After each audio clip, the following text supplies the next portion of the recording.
Hi everybody.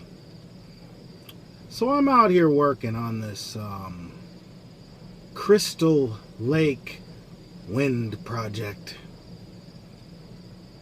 And we're doing these little short hauls. And I'm supposed to be delivering my first load. Now remind you, I've never been to this Crystal Lake project before. And I got here this morning. Of course, I'm the last truck. The other guys already knew where the place was at. But me, no, I didn't. I looked at it on Google and then get out here and there's no signal. So my first load, I get these counterweights. And this other driver that drives for this company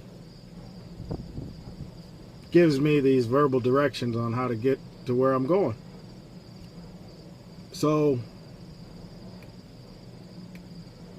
I don't take verbal directions too well. So I asked again so I could hear them and listen to them and take them in. So he says blah blah blah blah blah, you know, because that's what it sounds like to me. It goes in one ear and comes out the other. Jeannie can attest to this. But he says at the end of the directions, it will be turbine number 100. Now, if we were to pan the camera, and we can do that, we can pan the camera out. There's turbines all over the place. They're even behind me.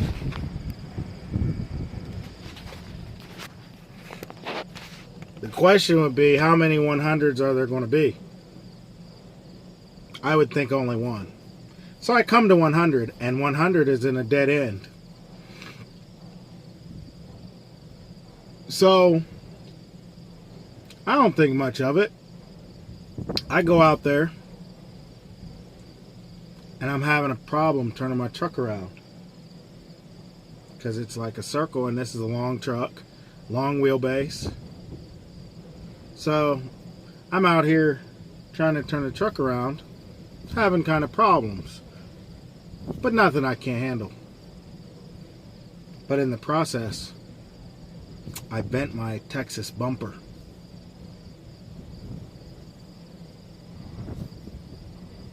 So I'm thinking to myself, this motherfucker might have just tried to haze me a little bit, trying to be cute. And while I'm kicking it around in my head, should I snap his neck, stick my boot up his ass, or just put a 5-minute thugging and bugging on him? I had to take a deep breath and relax. There could be the scenario that there's more than 100 here, and maybe he just in good faith didn't realize it. So we wouldn't want to give anybody the thugging and bugging if they didn't realize that they were in error. But then on the flip side, this motherfucking, you know what, is fucking with me because I look a little different and I'm not from around here, if you get my drift. But little does he know, the operations manager told me if there's any kind of problems, you go on the clock. So basically I'm going to get paid and I didn't do fucking shit. So if this guy was like hoping to get a laugh or hoping to get a reaction or something, the only reaction is I'm going to laugh, man, because I'm getting paid regardless. I'm going to work it out to where I'm going to get paid as much as him, and I'm going to do maybe about half or a third of what he did if he was fucking with me. Then I'm going to talk shit to that motherfucker. Maybe even start talking about his mama, get him to throw a punch, because I really want to whoop his ass.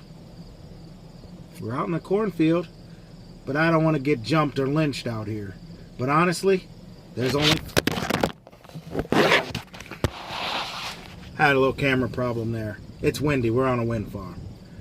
But honestly, there's only 5 of them. So really, and one of them looked like he was about 70. So I don't think there's enough of them. Because the minute one of us starts acting up, they're going to panic. And if they don't got a pistol on them or a shotgun, there ain't going to be much they could do but call in the National Guard.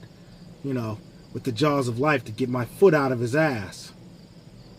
But anyway, I just had to talk about this. Because I know in the back of my mind that's probably what happened. He's trying to be cute. But nobody can be cuter than me. You got to get up earlier in the morning than I did. I think I was up this morning before 4 o'clock. 3:46 exactly is what it was. It was 3:46. So, he was still asleep. Anyway, tune in to find out what happens. I have great news, everybody. You didn't have to call the EMTs or the EMSs with the jaws of life to remove my boot from said individual's ass. I don't know how it worked out. But as time went on, 24 hours to be exact, I get a phone call from the operations manager, and he starts asking me about what happened, how my day went, etc., etc.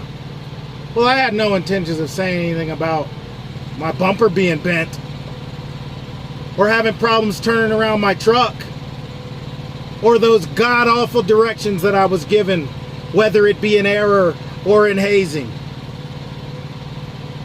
But somehow he already knew, and he asked me if there was a situation. Well, he opened a can of worms, so I had to say my piece about it and just how I felt about what happened. And he assured me that he vouched for the individual that gave me the instructions, and long story short, they were not hazing and they made an honest mistake. Okay, fine. Maybe I got too mad, but I didn't do anything to anybody or say anything out of the way to anybody. You know, we kept our cool. But in addition to it vouching for this individual, he also told me said individual had agreed to pay for one of my loads that I didn't get, because I only got 2 that day and said individual got 4. He got 4 with the help of those bad directions. So he felt bad based on his dealings with me the rest of the day, and he agreed to pay me the money from his 4th load and add it to my 2 to give me 3.